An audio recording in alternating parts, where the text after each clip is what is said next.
আমি আমার মার সঙ্গে ভিডিও কলে কথা বলতেছিলাম, ভাবি আমার রুমে ঢুকে আমাকে যা খুশি তাই বলতেছে।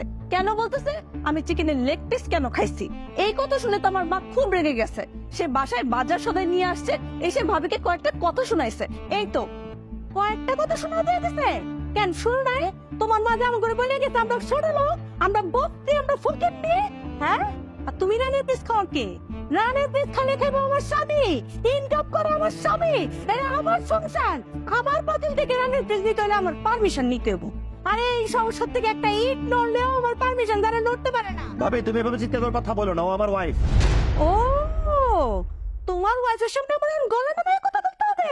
বাবা বাবা বাবা, দেখেন ভাবি, অনেক হয়েছে। হ্যাঁ, খালি ভাইয়া একাই এসব কন্ট্রিবিউট করে না, যাই তো করে। আর তুমি দেখছো, হ্যাঁ, এই বাসায় কোনো স্বাধীনতা নাই, কিচ্ছু নাই। খাইতে হলেও নাকি তোমার ভাবির পারমিশন নিয়ে খাইতে হবে। আর তুমি তুমি তো তোমার ভাই